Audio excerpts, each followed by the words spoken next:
Hola, este video del curso de Análisis de Procesos Químicos trata sobre la simulación estacionaria y en este caso de sistemas no lineales en una dimensión.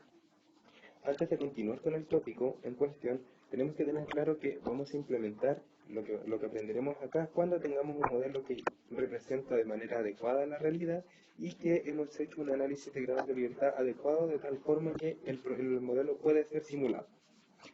Este tipo de problemas que vamos a resolver se obtiene para un determinado sistema, en este caso aquellos que no tienen dependencia, la incógnita no tiene dependencia en el tiempo y no existe dispersión axial en el volumen de control. Eso quiere decir que si estamos trabajando con un sistema que tiene dispersión axial, por ejemplo depende de un eje axial, entonces necesitamos transformarlo en un modelo discretizado donde para cada volumen de control no existe dispersión espacial de las variables de las incógnitas. Tomando en cuenta estas dos condiciones, lo que llegamos sería a un sistema de ecuaciones algebraico que se puede expresar de manera genérica, como lo hemos hecho a lo largo del curso, de esta forma, donde no aparece la diferencia en temporal ni las diferenciales espaciales. A modo de recordatorio, el modelo que aquí se representa tiene tres tipos de elementos. X y U corresponden a variables y alfa corresponde a los parámetros. Para este modelo en particular, podemos decir que X tiene un número de elementos nx y corresponde a un vector columna, tal como el que está representado en este caso mediante ese vector que aparece en pantalla. Luego tenemos el vector U, que corresponde al vector de variables de decisión, que consideraremos que tiene nu elementos y que corresponde, como su nombre lo dice, a aquellas variables en las cuales yo les conozco su valor y necesito entregarles ese valor para que los grados de libertad sean cero y el sistema pueda ser resuelto para obtener los valores de x. Finalmente tenemos el vector alfa, que corresponde a el vector de parámetros, o sea, aquellos elementos que no son variables y que tendrán una dimensión de n alfa y también corresponderán a un vector columna. Además de los tres vectores que se han indicado, existe el vector f, que corresponde a un vector de funciones, donde cada una de estas funciones representa parte del modelado sistemático que hemos realizado y, por ejemplo, podríamos indicar que aquí se encontrarán entonces los balances de materia totales, se encontrará el balance de materia por componentes y también, por ejemplo, el balance de materia, perdón, el balance de energía, sería el balance de energía. Y por supuesto también podrán haber expresiones intermedias donde aparezcan ecuaciones auxiliares que también ayudarán a cerrar los grados de libertad. Es importante destacar que cada una de estas variables, que cada una de estas ecuaciones, perdón, puede contener todas las variables de interés o un conjunto de ellas.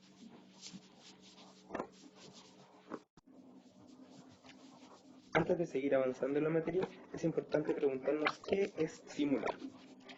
Considerando que tenemos este sistema de ecuaciones que está representado de manera genérica por esta expresión, donde ya vimos que aparecen incógnitas, variables de decisión y parámetros, el objetivo de simular corresponde a encontrar las incógnitas tales que cumplen esta igualdad, o sea que el lado izquierdo de la ecuación es igual al lado derecho de la ecuación. Gráficamente, y si lo vemos en una dimensión, por ejemplo, si esta línea negra representa la función de interés y en el eje de las ordenadas ponemos la función f y en el eje de las abscisas ponemos la incógnita x, simular sería equivalente a encontrar este punto que aparece acá. Ese punto le llamaremos valor de solución y corresponde a cuando la función f es igual a 0, o sea, cuando se cumple la igualdad que presentamos como genéricamente está el modelo. La pregunta que tenemos que encontrar durante este video y el que sigue es cómo obtenemos el valor de xs. Algebraicamente podemos indicar que si tenemos un sistema que tiene esta forma y si nosotros somos capaces de encontrar de manera algebraica una inversa a esta ecuación, entonces podríamos obtener, aplicando la inversa, podríamos obtener entonces x. Para eso entonces es necesario que exista la inversa de f y para eso se podría realizar un manejo algebraico para obtener este despeje. Sin embargo, lo más probable es que esta inversa sea muy compleja de obtener o simplemente no exista, en cuyo caso tenemos que recurrir a métodos numéricos. En particular hay un caso algebraico que siempre tiene solución y es el que nos vamos a basar para hacer el desarrollo de métodos numéricos y que se basa en los sistemas lineales que vimos en el video anterior, donde si llegamos a un modelo que tiene esta forma, la incógnita se puede despejar aplicando la inversa de la matriz, siempre y cuando el determinante sea distinto de 0, y así obtendríamos el X solución. Ahora, nos preguntamos, ¿qué pasa con el caso general?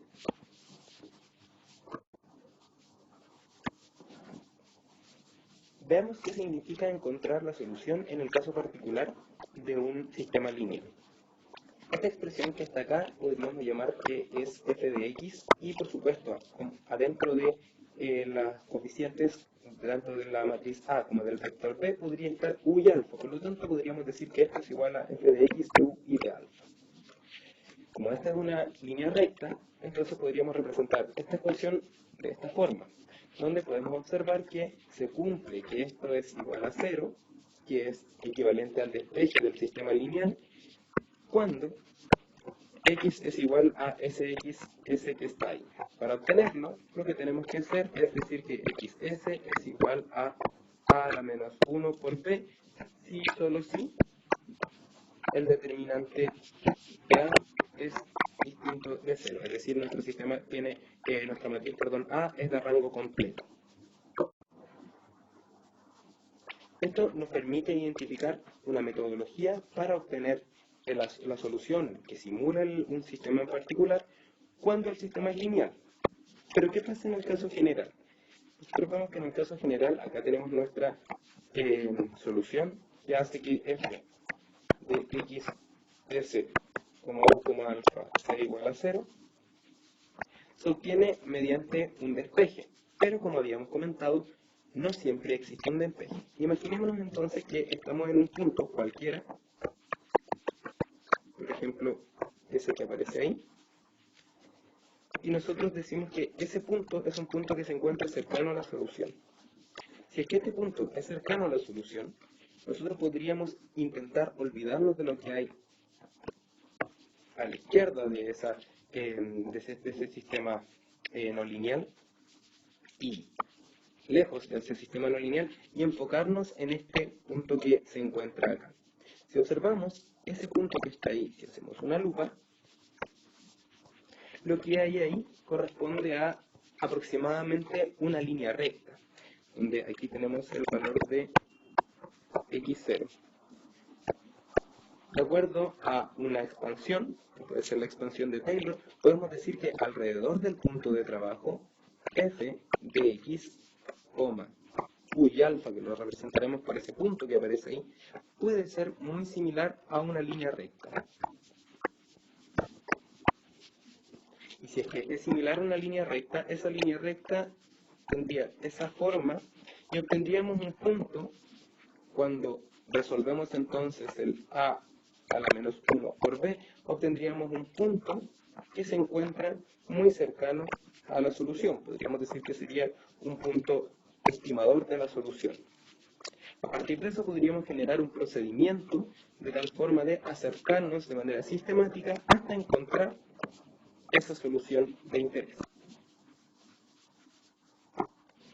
La forma de obtener una línea, una linealización de nuestro sistema lineal, de tal forma entonces de encontrar el mejor estimador de la solución, es definir un punto de trabajo, x0 por ejemplo, y a partir de esta definición de x0, indicar que la función f alrededor del punto x0 se comportará aproximadamente como la función evaluada en el punto más cómo cambia la función con respecto a x multiplicado por x menos x0.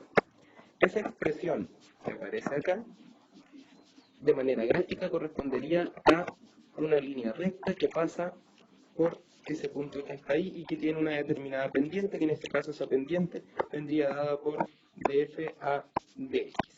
Tal como lo comentamos en la lámina anterior, al ser una línea recta, esta línea recta tiene una solución y sería en este caso aquel punto que hace que esta línea recta pase por el 0.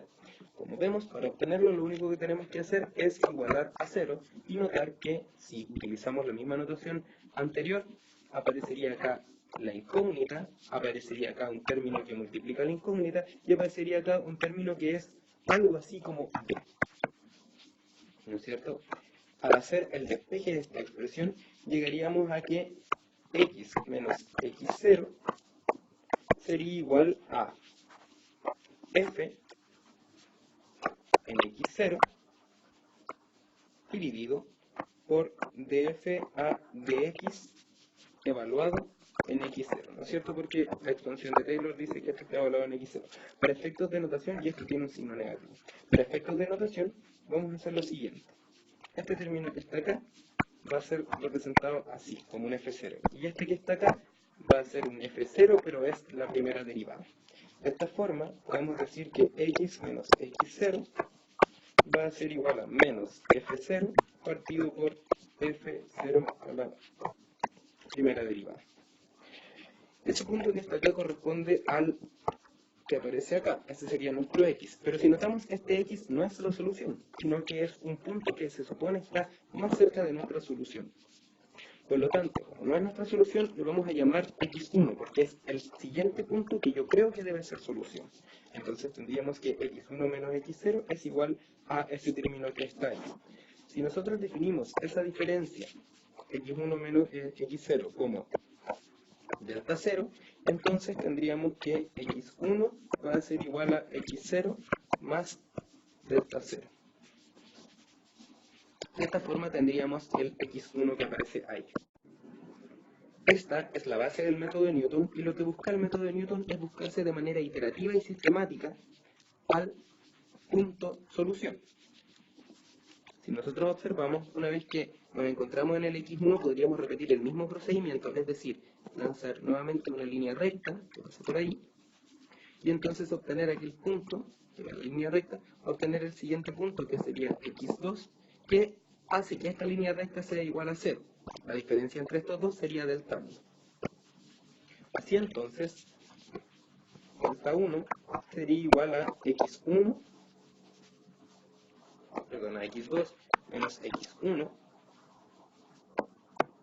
donde delta 1, de acuerdo al análisis que se había hecho anteriormente, sería igual a e, la función evaluada en el punto 1, partido por la función evaluada en la derivada de la función evaluada en el punto 1. ¿Y cómo se vería eso ahora? Si es que pensamos que aquí nos encontrábamos con x0, entonces primera extensión de Taylor, tendríamos ese punto que estaba ahí, aquí teníamos x1 y la distancia que hay entre eso sería delta 0, y luego tendríamos que la siguiente línea recta se encontraba ahí, donde aquí estaría el punto x2 y esta segunda distancia sería delta 1.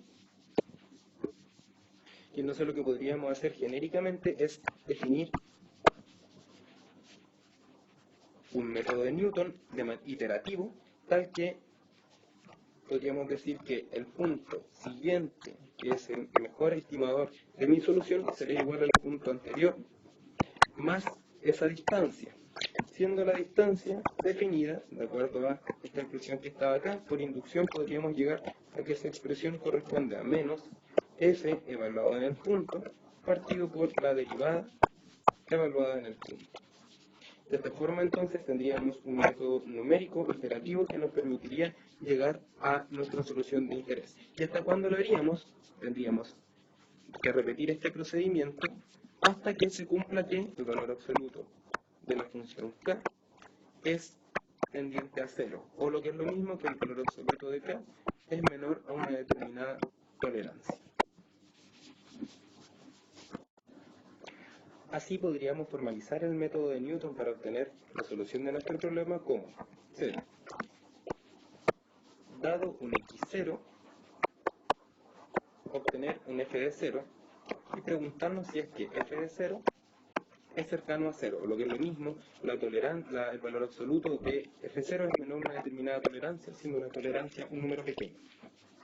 Si es que no es así, entonces obtendríamos un iterador, perdón, un avance en el paso de Newton, estaría dado delta k, que sería básicamente el valor de menos f en k, entendiendo que para el primer caso k es igual a 0, partido por la derivada en k, y entonces obtendríamos que el siguiente iterador de la solución, el siguiente estimador de la solución, sería el estimador actual de la solución más el paso de Newton. Y esto lo repetiríamos y nos iríamos entonces, si es que ponemos este término ahora como un f de k, f de k y f de k, entonces lo que tendríamos que hacer en el paso 3 es ir hacia ahí y preguntarnos si es que ahora llegamos a la solución, y si es que no, volver a repetir el procedimiento una y otra vez. Una analogía para entender cómo funciona el método de Newton es considerar que encontrar la solución a nuestro problema es equivalente a encontrar en un punto de una colina donde la altura medida por ejemplo, un altímetro sea igual a un determinado valor. En este caso vamos a decir que sea igual simplemente a 0. Pero que la persona que está acá es una persona que tiene problemas de vista. Por lo tanto, esta persona que tiene problemas de vista solamente puede revisar su equipo para ver si es que se encuentra o no en la posición deseada. ¿Ok? Tomándose en cuenta que lo que hace esta persona, como tiene problemas de vista, revisa su altímetro y lo primero que se pregunta es si es que a partir de su altímetro h es igual a 0. Eso es equivalente en el método de Newton a preguntarse, y en este caso vamos a decir que este sería h0 o h sub k si quieren, y en este caso k va a ser igual a 0. En el caso del método de Newton, esto sería equivalente a preguntarse si el f de k en valor absoluto es menor a una tolerancia. Si es que no es, la siguiente pregunta que se hace esta persona que tiene problemas de vista y que necesita llegar a una determinada altura es hacia dónde está la solución. Y para eso lo que hace es avanzar un paso en una determinada dirección. Por ejemplo, en la dirección hacia la derecha. Y a partir de eso lo que calcula es si es que a la derecha aumenta o disminuye la altura. O sea, haría un pequeño paso acá, obtendría un x0 más un epsilon pequeño, que sería algo así como el paso que da, y entonces preguntaría si al dar el paso aumentó o disminuyó. Y a partir de eso entonces calcularía, mediante este pequeño paso, cuántos pasos tiene que dar para llegar a la solución si es que esta pendiente se mantuviese constante. Y en ese caso entonces daría ese número de pasos y llegaría hasta acá. Y acá volvería a preguntarse lo mismo. Revisaría su altímetro y se preguntaría si es que h de k es menor o igual a una tolerancia. Si es que es así, entonces él pensaría que ya llegó a solución. Y si es que no, que lo quería, avanzaría hasta encontrar el punto donde el altímetro básicamente dice que está en el punto deseado. Si se observan, cada uno de los pasos que dio esta persona lo realizó utilizando solo información local, y esa información local es lo que nosotros obtenemos a partir de la derivada, y que corresponde a la metodología que utiliza el método de Newton para encontrar el paso de Newton para avanzar hasta encontrar la solución. ¿Qué pasa ahora si es que nuestro sistema tiene más de una solución? En este caso, por ejemplo, el sistema tiene una primera solución que está acá, que vamos a decir que es la solución 1, luego tiene la solución 2, y aquí estaría la solución 3.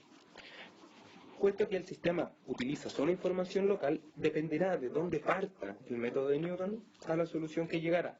De esta forma podríamos definir entonces que si es que lo encontramos desde este punto hacia la izquierda, entonces el sistema va a converger a la primera solución.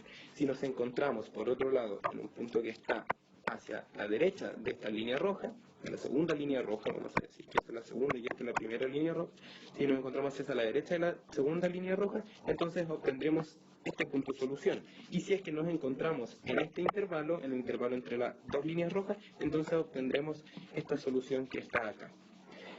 El punto crítico, donde dependiendo si es que la persona se mueve hacia un punto o hacia el otro, se denomina radio de atracción y está determinado por el punto donde la derivada, en este caso representada por esta línea, se hace cero.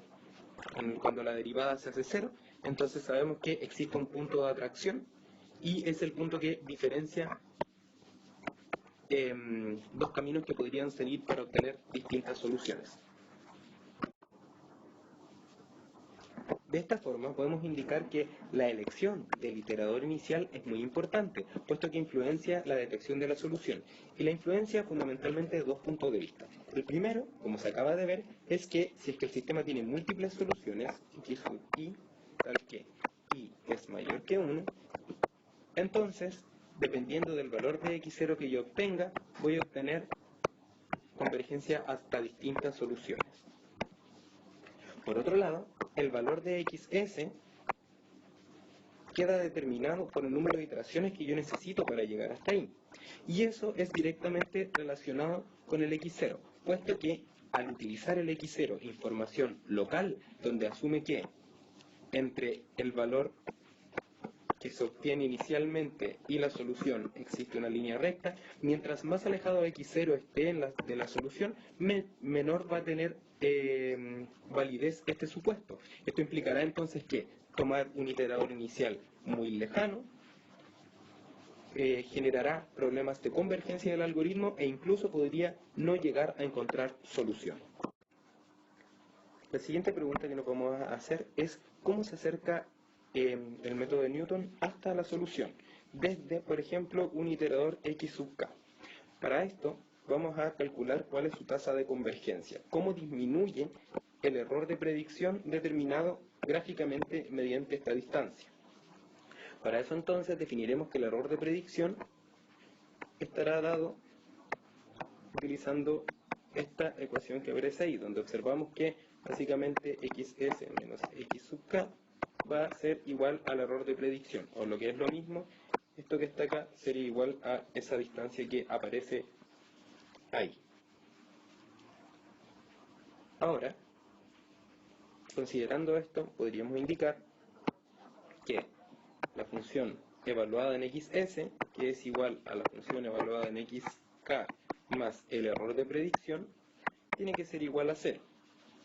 Utilizando una expansión de Taylor de segundo orden, esta expresión se puede representar como un f de k más la primera derivada en k multiplicado por la distancia que hay entre el xs y el x sub k, o sea, epsilon sub k, más la segunda derivada, vamos a hacer una expansión de Taylor de segundo orden, partido por 2 factorial, multiplicado por epsilon sub k elevado al cuadrado. Y todo eso tiene que ser igual a 0.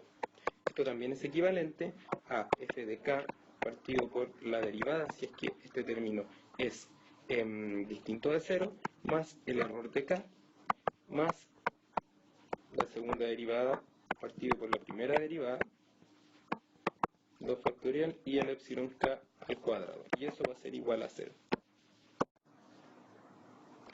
Para continuar, lo que haremos será intentar obtener desde esta expresión algo que relacione el error en la siguiente iteración con el error actual. Para esto utilizaremos una expansión de Taylor